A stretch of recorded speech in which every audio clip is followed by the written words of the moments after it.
This is Cornstalks and Sports Talk, your go-to Iowa-based sports show, hosted by the one and only Elliot Clough. What's up, Cedar Valley, and hello to the Hawkeye State. This is Cornstalks and Sports Talk, your Iowa-based sports show here on AM 950, KOEL, and KOEL.com with me, Elliot Clough, at Elliot Clough on Twitter. Of course, I am a UNI Insider here for Town Square Media.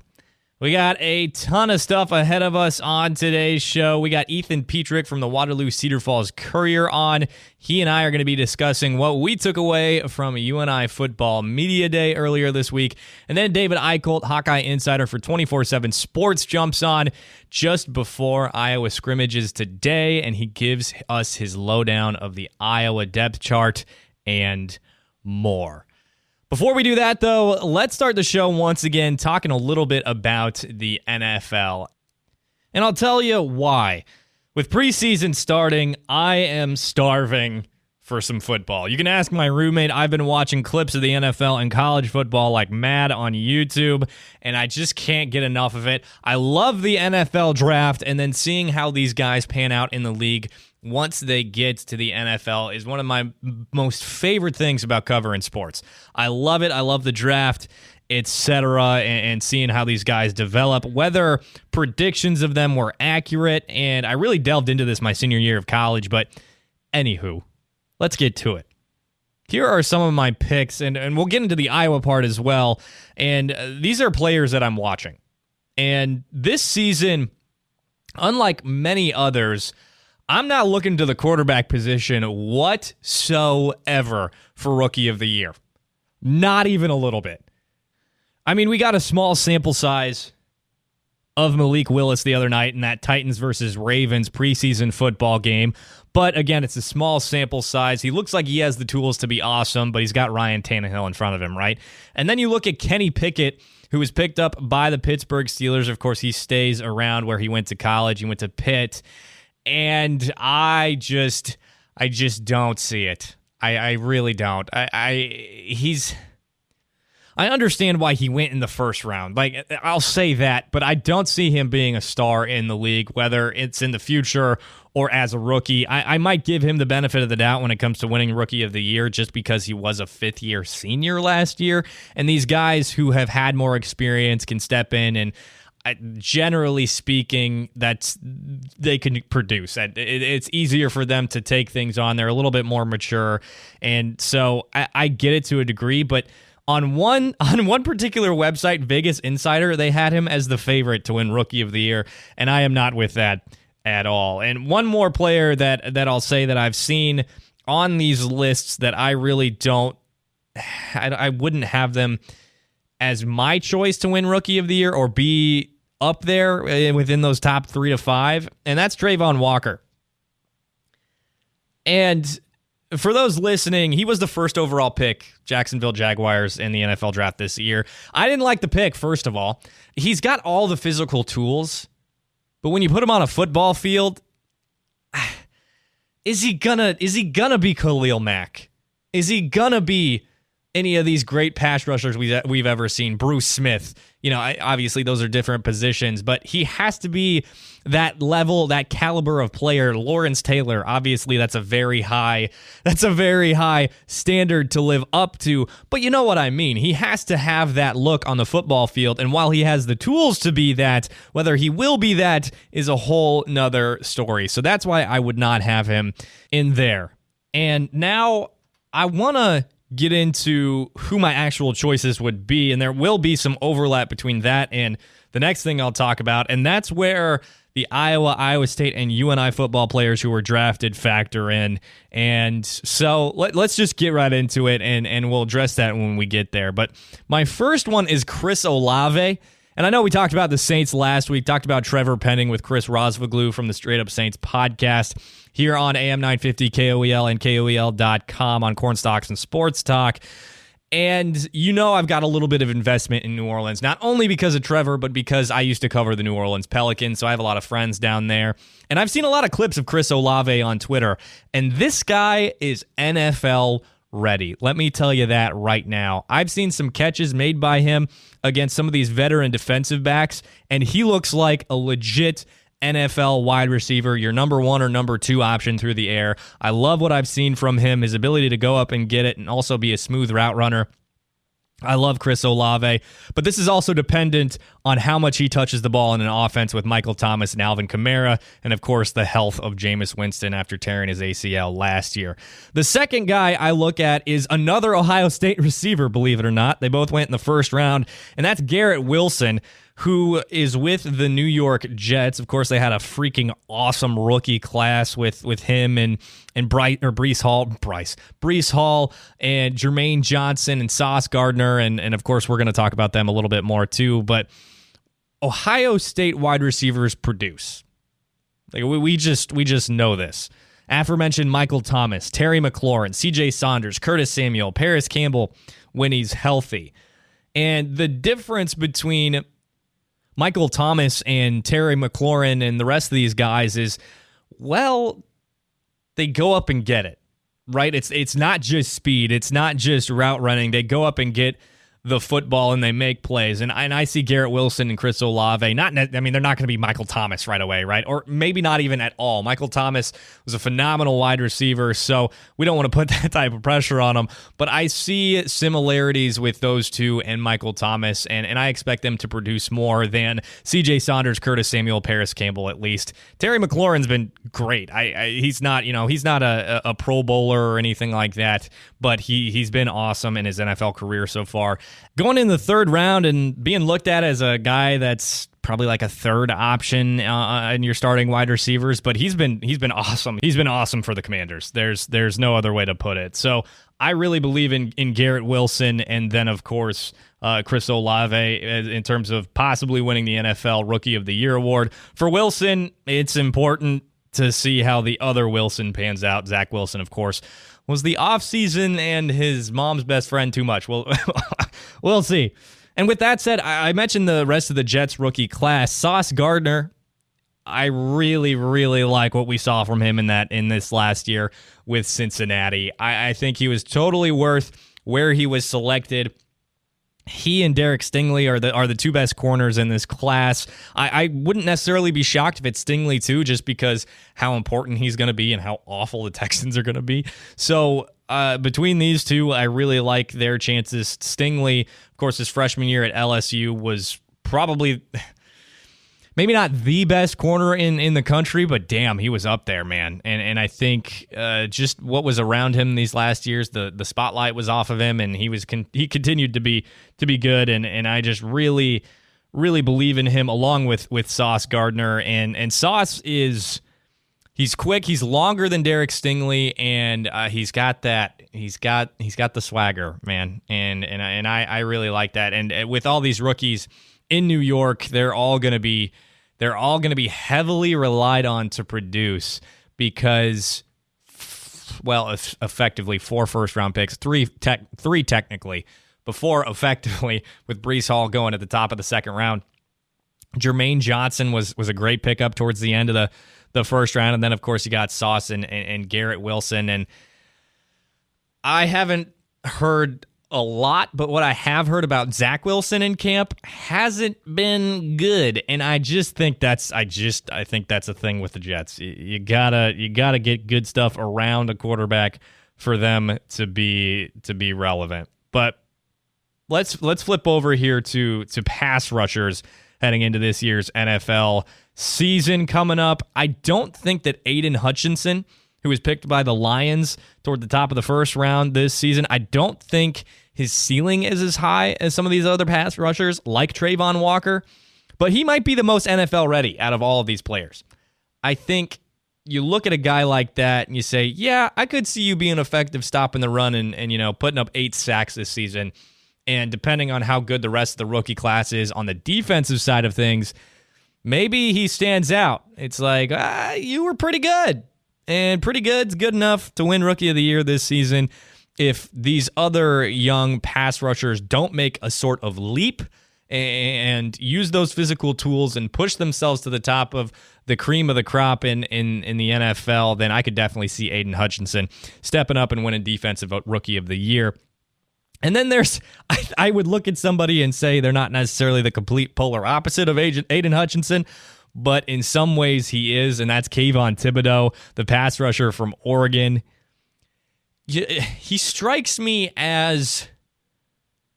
Here, let me paint the picture. You remember that scene in Remember the Titans when Julius Campbell says, "No, I'm going to look out for me, and I'm going to get mine." That's kind of what I see in Kayvon Thibodeau. And maybe that's part of his personality. Maybe it was this whole, I could win championships, but I'm figuring out my brand thing he said about going to Oregon. I don't know. I probably don't know enough about him to make that statement. However, it's a vibe check, folks. Those are the vibes I get from Kayvon Thibodeau. And with that, he might put up just ridiculous stats, and his teammates might not like him, but he might get, those 10 to 12 sacks as a rookie, and that'd be amazing for him as a rookie. And again, he's a guy with those physical tools. He's smart, and he could really, really show up for the Giants this season. And now this overlap here with who could win Rookie of the Year, while also who I think will be maybe not a standout, but at the very least be impressive as a rookie out of either Iowa, Iowa State, or UNI. And this first one is Breece Hall. I that's where it overlaps. Other than that, I don't see any of these other guys winning Rookie of the Year, but Breece Hall is a guy who can get a ton of carries at the running back position for the Jets. He's good he was the best dual running back in terms of the fact that he can catch the ball and run the ball, but he doesn't necessarily have to rely on Zach Wilson for his production. If you hand him the ball and he can make a play, then boom, there you go.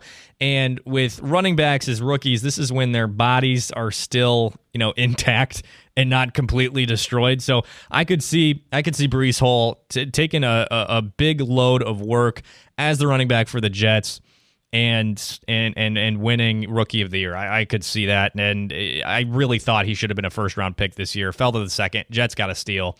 Anyway, up next for Iowa, this one was weird because Tyler Linderbaum went in the first round, right? But he's injured right now. Who's to say that doesn't continue? Because he came off that Liz Frank injury that happened this year in that bowl game against Kentucky, and now he's got a different foot injury. And when you're a center, you're probably not going to win Rookie of the Year. Like, it's about these guys who produce, right? So I don't think it's going to be him. I don't think it's going to be Dane Belton to win Defensive Rookie of the Year, 4th-round pick. He's going to be that quasi, nickel cash kind of guy for the Giants where you can put him anywhere and he'll do something. But he's not Rookie of the Year material to me. So I think if you're looking for who's most likely to win Offensive Rookie of the Year or just either of the Rookie of the Year positions, it's Tyler Goodson, who went undrafted. And he's now with the Green Bay Packers. And I'll tell you why, is because he complements what the other running backs do in Green Bay well. You think of A.J. Dillon, the dude with the thunder thighs. And then, of course, Aaron Jones, who can do it all. The thing as to why Tyler Goodson didn't necessarily produce at Iowa like a lot of people hoped he would, he's not an in-between the tackles kind of runner. He's a pop it outside, get a huge gain, and that's what you're going to get from him. I think he complements what the other guys do really well. I think he could be a great third down back, and who knows? He could pop for a big gain and get some touchdowns that way. And again, maybe not Rookie of the Year, but I think he could really stand out and be like, hey, how did this guy go undrafted? And then, of course, for UNI, it's Trevor Penning because he's the only rookie from UNI that's in the league now after Isaiah Weston went down with the knee injury. And I thought he was going to be one of those guys, again, where it was like, how did he go undrafted? Very unfortunate for Isaiah Weston that he went down with that injury. And I might contradict myself a little bit here, but what if Trevor Penning steps in and plays that left tackle position right away? Maybe not right away, but within the first few weeks, and is just utterly dominant. And he's in the headlines all the time because he's a little ferocious. He's already gotten the attention of these NFL writers and media, right? Because we just talked about him last week here on Corn Stalks and Sports Talk with Chris Rosvaglu. So, hey, who knows? You never know, right? But those are the players I'm looking at to win Rookie of the Year, or at least be looked at for Rookie of the Year this coming season in the NFL. Now, folks, don't go anywhere. We'll be right back. Ethan Petrik from the Waterloo Cedar Falls Courier joining me, UNI Insider for Town Square Media. We're talking a little bit about UNI football media days that happened just a few days ago. So stick around right here on AM 950 KOEL and KOEL.com for more Cornstalks and Sports Talk. UNI football media days took place this week. I was able to attend practice as well, so we're right around the corner, folks. There will be games in the Dome before we know it. Now on to talk with us about Media Day and more here on Cornstalks and Sports Talk on AM 950 KOEL and KOEL.com is beat writer covering UNI football for the Cedar Falls Waterloo Courier, Ethan Petrik. Ethan, like you said, we got a lot of time with Coach Farley yesterday, so we both got a lot of information, also got to talk to players. What stood out most to you from the day? I think the biggest thing that caused me pause yesterday was when he said he wasn't willing to tell us who would be calling plays on offense. And he kind of, gave a classic old school football coach response, like, oh, I could make the same statement about defense. But I feel like you kind of have a feeling on defense because that's been Coach Farley's calling card. They have Randall McCray still in the building. So you have a feel that they already have all of that established on the defensive side of the ball, but offense is a ton of unknowns. And this is the story I wrote for print here on Thursdays. This is a completely new offense. And even still, they don't even know their quarterback. So we don't know who's calling plays right now. And we don't know who the number one quarterback is. We have ideas of who's going to be doing all those things. But just the fact that we're still figuring that out, that was the biggest thing that stood out to me. Privately, they might have it figured out, but they're not comfortable enough with it to come and tell us yet. So that was one thing that stood out to me. Yeah. And, I think that whoever asked that, I think it was Cole, asked that question. It was a great question because I hadn't thought of it. Personally, I kind of assumed it was going to be Bodie Reeder who was coming in. Obviously, it's a little bit different because Coach Clanton has kind of been just that guy who's been on the sideline with the offensive line, but he's also been around for a little bit longer. So it's an interesting dynamic. And at practice yesterday, Coach Clanton was with the offensive line. Coach Reeder was with the quarterbacks and the receivers with Coach Joe Gans. And that's the only practice that I've been to. And then you throw in the fact that Coach Farley, my apologies for us starting off a little negative here, but Coach Farley said he's not necessarily happy with where they're at in terms of their conditioning too. Yeah, there are a couple of things that, they could be red flags or they could just be Coach Farley holding his team to a higher standard. Like my question, I asked him, how are you pleased with the offensive installation right now? And he pauses and says, should I answer this question honestly? I'm not 100% pleased with it. And I don't think we're going to be there right away. Is that Coach Farley saying he's actually not seeing things he wants to see, or is he holding his players to a higher standard? And he elaborated and he said that is him holding his players to a higher standard because he said he knows what it's going to take and where they need to be. So I think a lot of it is just he has a better understanding of what needs to happen. That was my takeaway, was that he has a better understanding of where the team needs to be and what it takes to win. And so he's just holding them to that higher standard of, if we're going to be number one in the MVFC, if we're going to be number one in the FCS, this is where we need to be. And we're not there right now. They might still be, the most conditioned or the most ready team in the FCS, but not according to Coach Farley's experience. Right. And that's a good point to make. Coach Farley is definitely an intense guy. And on top of that, he knows where they're starting the season, right? They're starting at Air Force, which is going to be an elevation game. And we'll talk about that a little bit too. But not only that, they're playing Sacramento State. They're playing North Dakota all within those first 3 weeks. And North Dakota didn't have a great season last year, but expectations were high and they have a lot of guys coming back. So Coach Farley's probably on a little more alert than he might otherwise be. But to flip the script here, what one thing really stood out to me, and I put this on Twitter as well, is that I was talking with Corby Sander and Bryce Flater, two guys who've been around for a long time. Corby Sander for 7 years, Bryce Flater for 6. This defensive back group, according to Corby, who, like I said, been around for 7 years, says it's the most deep and talented that he's ever been around. His freshman season, he had Elijah Campbell, Malcolm Washington, and A.J. Allen. A.J. Allen's a guy who was in the defensive backfield at UNI for a long time. Malcolm Washington got, I think he's still playing professionally right now. More recently, Elijah Campbell, he's been with the Dolphins. He's been with the Jets. This defensive back group, at least on its face, when you look at the accomplishments and some of these guys who have come in, absolutely loaded. Well, and that's what you need when you're looking to replace the defense, to replace production on the defensive line, right? You're going to need that lockdown secondary to give some of these newer faces on the D line time to get to the quarterback. So, last week during the MVFC media days, on the virtual media days, he mentioned he just wants to get back to the Butchers and the Brinkmans and that level of production. Well, the way you're going to do that is you're going to give those guys more time in the secondary. And I saw your tweet too, all those guys and Miguel Edwards from Western Kentucky who spent time at Oklahoma and at a Juco. So it is a stacked room, and that needs to be the case for UNI this year. Right. And it's not just stacked with talent, it's stacked with talent that's done it before, right? Like you can reference Stephon Black, but he's only played 1 year. And sure, he had that pass breakup at the end of the game against Southern Illinois that won it.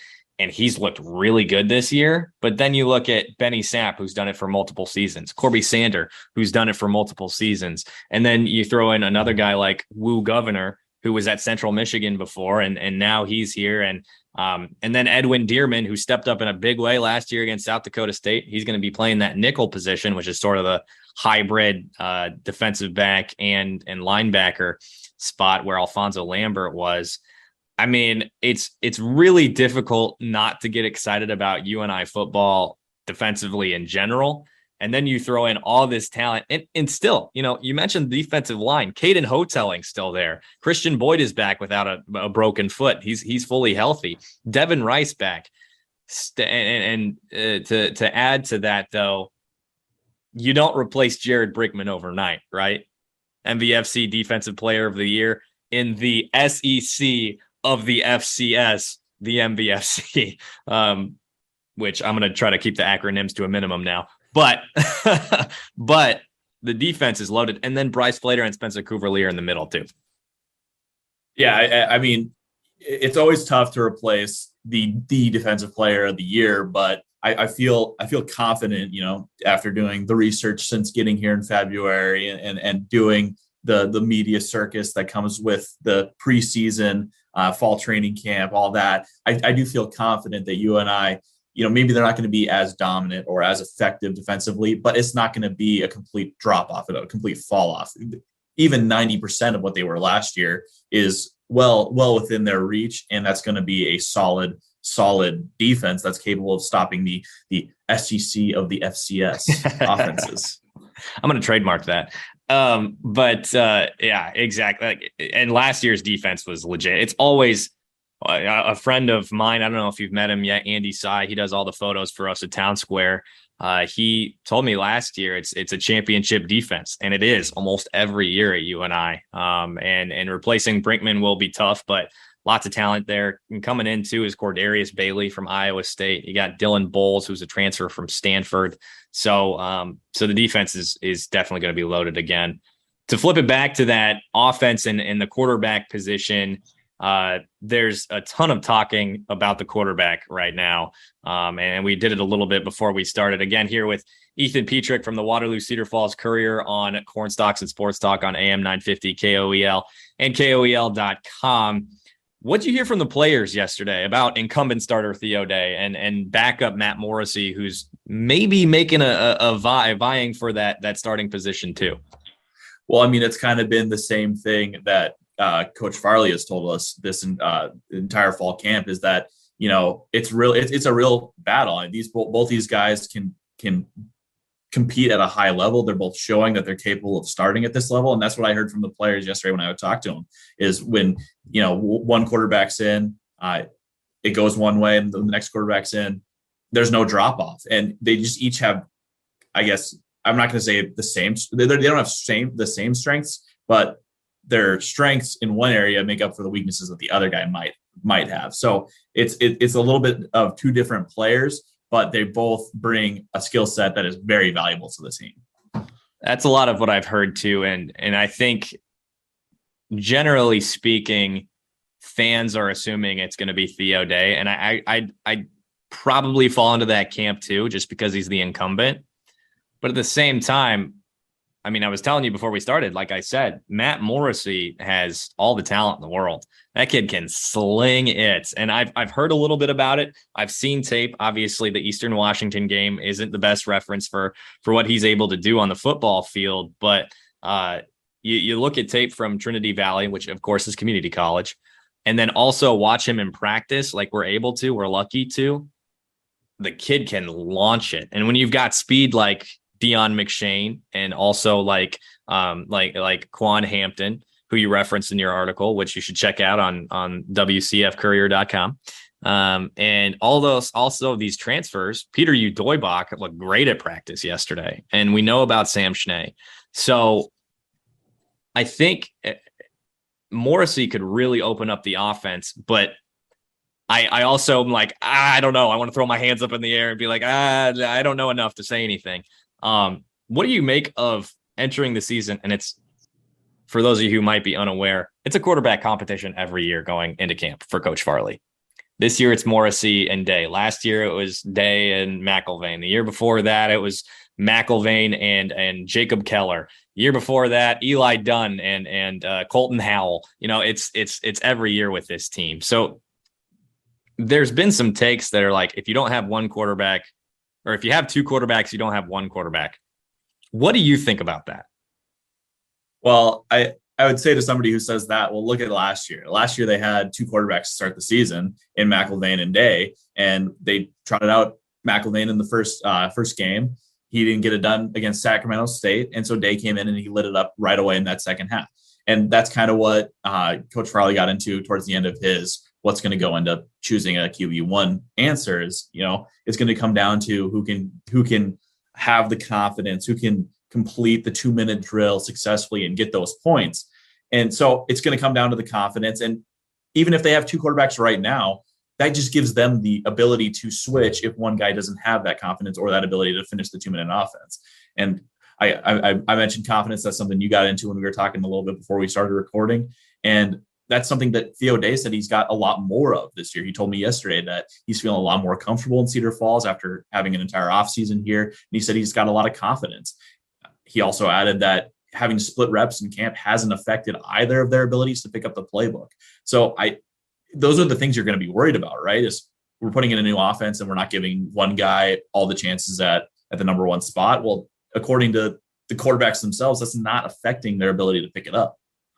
Yeah, and the main emphasis of your article and from Coach Farley is points, right? You mentioned those 2-minute drills, and that's what's going to be a focus when you're playing against these high-level teams week in and week out.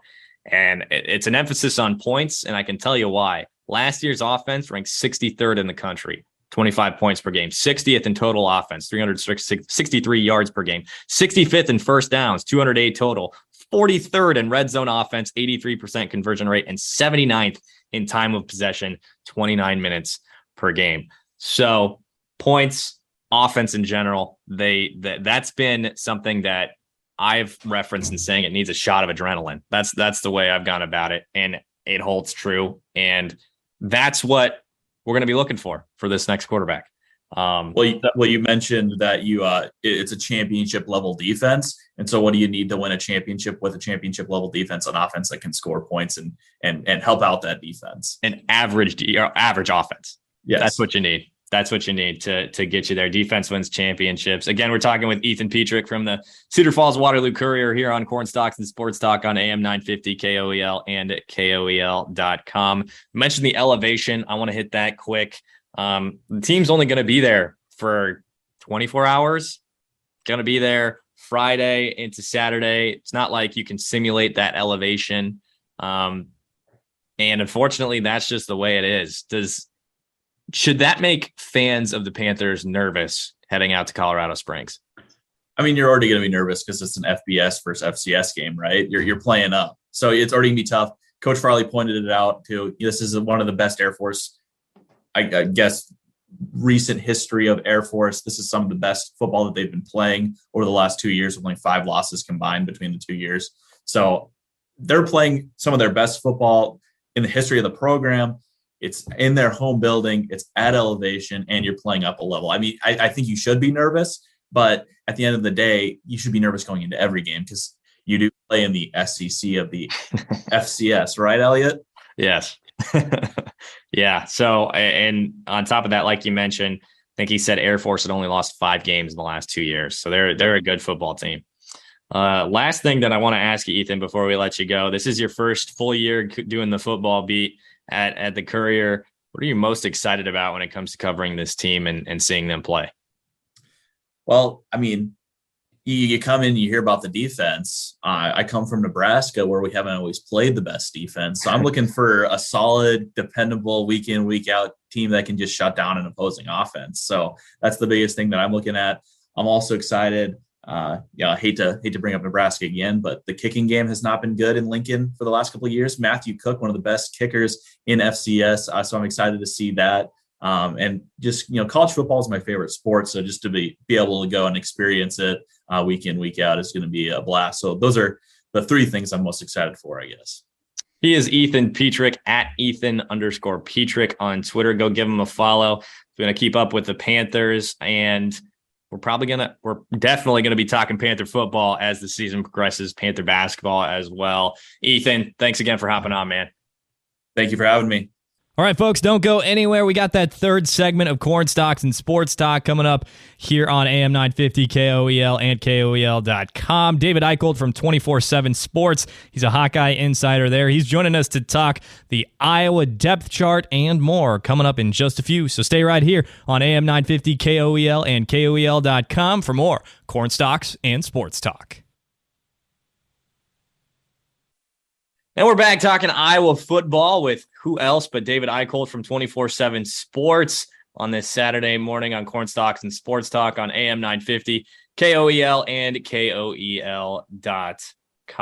David, you were telling me before we started, you're not quite sure what to expect from the offense. The wide receiving group is a big question mark for Iowa going in. And honestly, I think a lot of people think it's the offense as a whole. I mean, when you have the quarterback competition that happened last year, or the conversation anyway, the offensive line not being great last year, you're telling me it's strange. You don't know what to expect. Can you tell me a little bit more about that? Yeah, first of all, always good to be talking to you. Thanks for having me back. But yeah, it's going to be very interesting with this team because on paper, look, it's hard to be worse than what Iowa was last year, just statistically, to be that bad and to win 10 games. It really is unbelievable. I've said to you, I think all summer, it's a case study, and I'm still trying to study it and figure it out.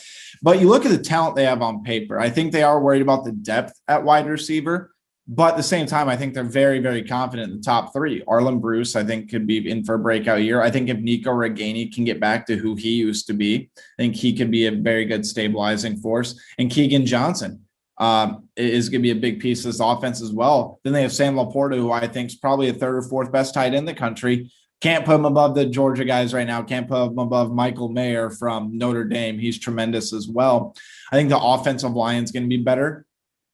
And I think the running backs are going to fit more with what Iowa wants to do from a schematic standpoint. There won't be as much breakout, big open field plays like Tyler made. But what's Iowa need more than anything else right now? They need consistency. If they can get consistent 5 or 6 yards a carry, that's what's going to bring them success, takes pressure off Spencer Petras. But at the end of the day, when it comes to the offense, man, it really is going to be, can Brian Ferentz make the right calls at the right time? Can Spencer Petras execute? And if those 2 things go well and everything on paper at least goes according to plan, whether it be with the offensive line, et cetera, I think you're looking at, Iowa can take a step forward, and it sounds nuts. But if Iowa hits a top 75 offense, top 80 offense, they probably win the Big Ten West. Wow. Okay. So is that speaking to how damn good the defense is? Is that what you're saying here? Yes, I would say. I think the defense can be better than last year.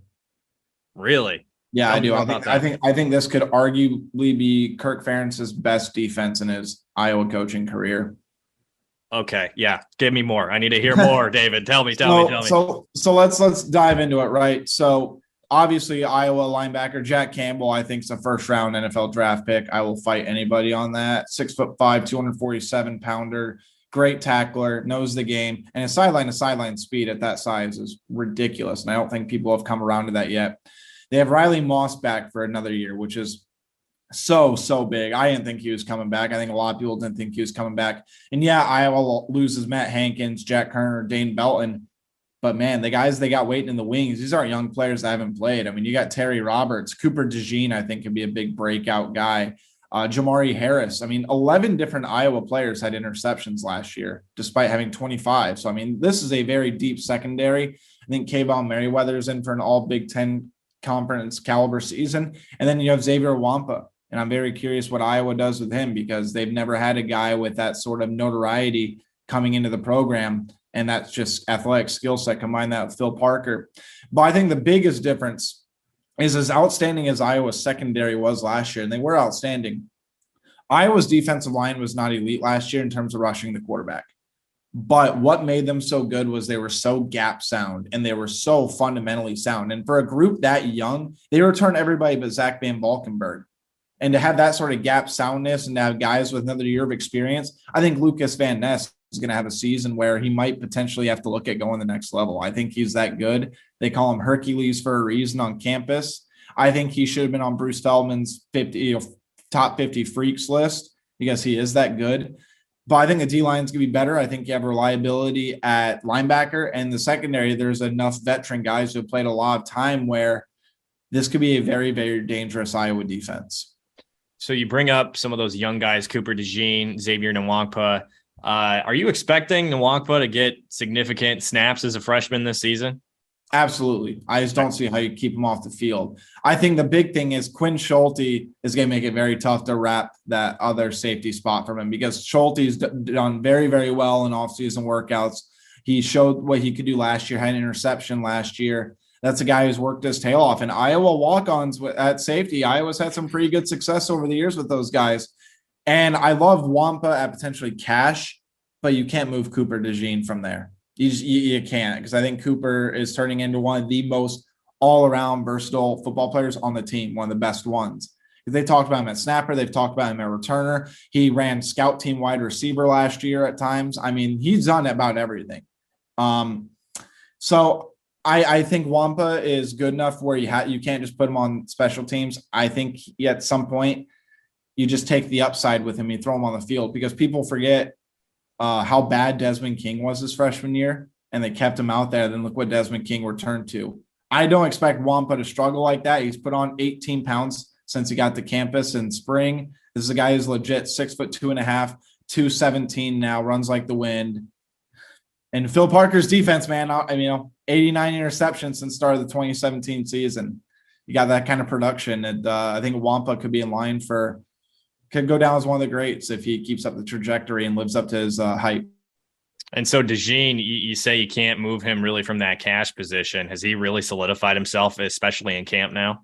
I think so, and I think that's where his ceiling is because he's put on some good muscle. I don't think you line him up at corner. I know he played some corner last year. He hit the 2 deep. You could move him at safety. And I mean, the reality is with DeJean, I think you could throw him around anywhere and he'll find a way to contribute. But his ceiling is highest at the cash position. I know Sebastian Castro is trying to make a push for that. Some other players have as well. And I've even thought this. What if you move Kayvon Merriweather down to the cash and you put Cooper and Wampa at the safety spots? But the only risk behind that is you have 2 very young guys in that secondary, and you need that veteran guy to really hold down that back line. That's what Kayvon brings to the table. If you put Cooper and Xavier back there, that is speed personified. For those of you who don't know, Cooper was a state champion in the 100-meter dash, I think 4x1 as well, and then long jump too. You could argue Cooper's the most impressive athlete in the state of Iowa history. Yeah. I mean, you really could. All-American football player, 4-sport athlete, doing everything. You look at him and you say, yeah, he's an athlete. But when you watch him run, when you watch him jump, when you watch those highlights, his play in the state title game to win it for them last year, I watched that live. I don't have my jaw drop very often. I couldn't believe what I was watching. I really think he's the best athlete to ever come out of the state of Iowa. He could have gone D1 in 3 of the 4 sports that he played, maybe even 4. I believe Virginia was looking at him at quarterback as well. Yeah, exactly. Yeah, I think I've told you before. He and I went to the same high school. I haven't interacted with him probably since he was really little. Interesting. I don't think you've told me that. Okay, there you go. But he's been working since he was little. I remember being in the gym in like my freshman year of high school, and he was putting up shots in the basketball gym. And I heard he had gotten coaches from the Division I level calling about basketball. And so, freak athlete, man. He's nuts. And that's why, like I said, I think he's got a legitimate decision to make. And I don't blame Kirk and them for not redshirting him. I know it came down the wire, but that's a guy that's not going to be on campus for 5 years, in my opinion. Right. Yeah. I've seen him play a little bit live too, and it's like unfair, especially at the 2A level in Iowa. Man. Yeah. So we're talking Iowa football here with David Eickholt from 24/7 Sports, Hawkeye Insider there. To keep it to football here, I might ask you a few basketball questions before we get to the end, but anything else standing out to you from camp? We talked a little bit about the defense, how incredible you think it's going to be, and then offensively, has Spencer Petris, made that gap between him and Alex Padilla a little bit bigger? Where's that quarterback competition at? I think it's Spencer Petris's, but I will say I don't think the leash is going to be incredibly long. I think I've been talking to people about this, and it's a debate. And I think John Boudmeyer, the former Wisconsin quarterbacks coach who's been hired by Iowa as an offensive analyst, I think he's been a very, very, very good addition to the staff. I think Kirk said he was a godsend at Big Ten Media Days. And Kirk doesn't like to, sugarcoat things or over-bloviate them, right? So I think that's a really good thing. But it comes down to Petris. I think with Brian moving to quarterbacks coach and still retaining his offensive coordinator capabilities, Iowa's got to go out there and put on a show against South Dakota State. There's going to be no wiggle room for, hey, we're just getting off the rust. This is a third-year starting quarterback. This is a veteran group. They have to be productive.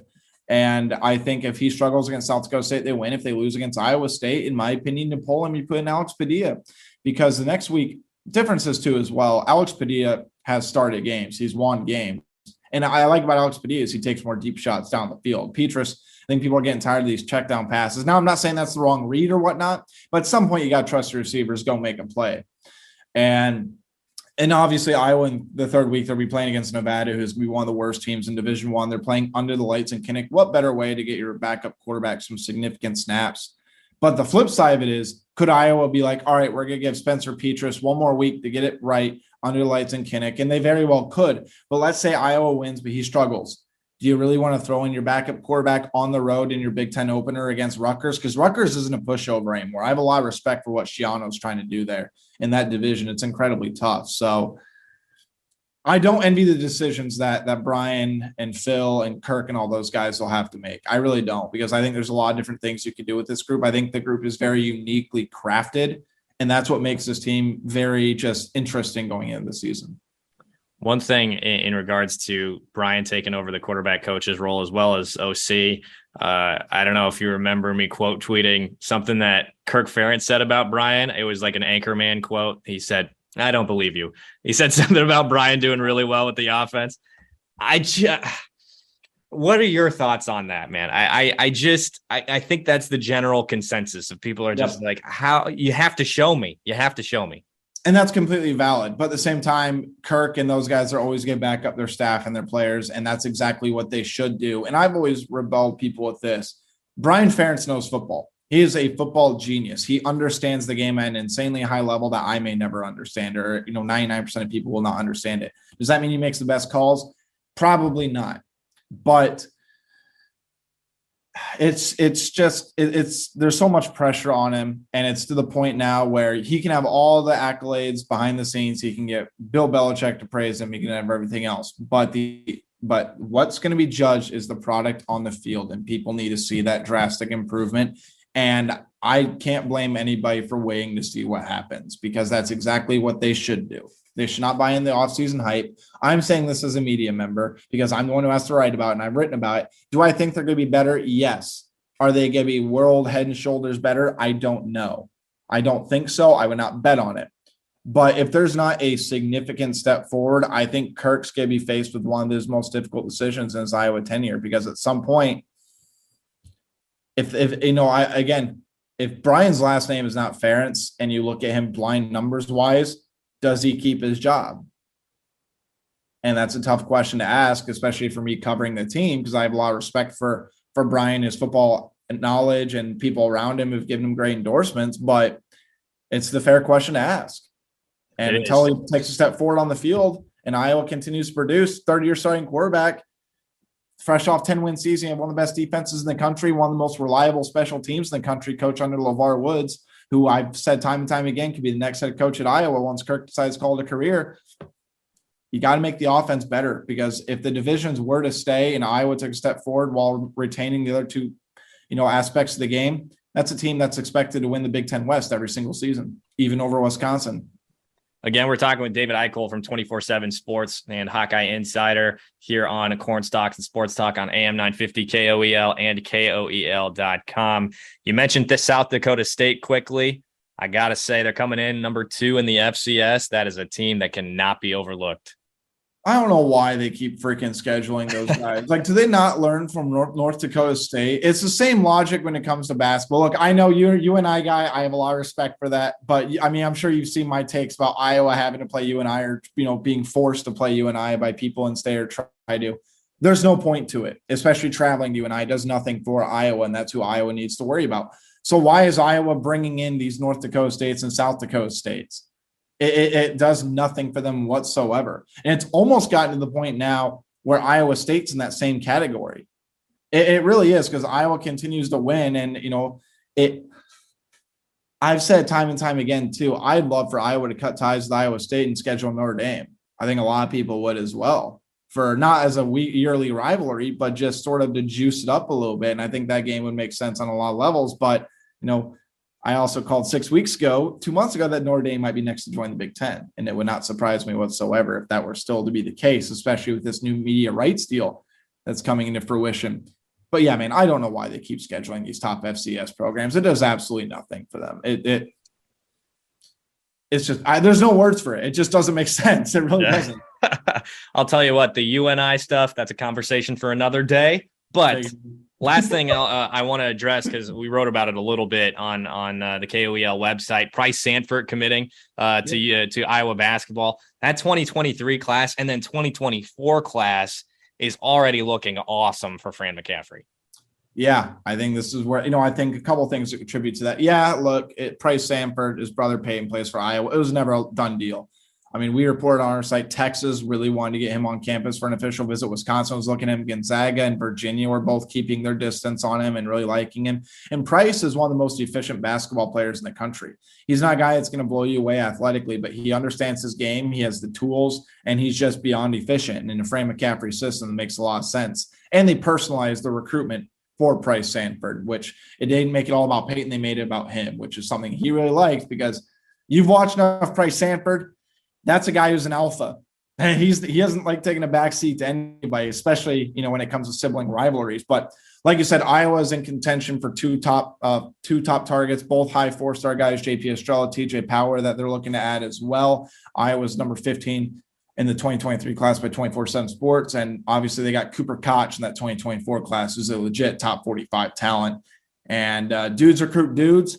And I think the way Iowa continues to take a step forward, go beat Duke in Madison Square Garden and make a Sweet 16, because they're winning Big Ten tournament championships. They're putting guys in the league, and players are winning national awards. I think Fran McCaffrey, the job he's done, obviously Sweet 16 is a conversation another day, but the job Fran has done from almost every other aspect over the last 4 years, it's been really, really impressive to watch. And I think there's a lot of optimism for the next several seasons for Iowa basketball. He is David Eickholt, at David Eickholt on Twitter, Hawkeye Insider for 24/7 Sports and CBS Sports. David, you're the man. Always appreciate you hopping on. Hey, thanks, man. Always appreciate you. Thank you. And that'll do it for this week's episode of Cornstalks and Sports Talk. Thanks so much for tuning in on this Saturday morning as football season quickly approaches. If you missed any part of today's show, you can always tune in on any of our podcasting platforms. That's right, Apple Podcasts, Spotify, Amazon Music, Google Play, etc. While you're there, leave a rate and review, especially on Apple Podcasts. That does help us out a lot. Subscribe while you're there too. And you can always find our guest interviews on YouTube. just search Elliot Clough and you will find all of that. So once again, folks, my name is Elliot Clough, at Elliot Clough on Twitter, UNI Insider for Town Square Media. And this was another week's episode of Cornstalks and Sports Talk.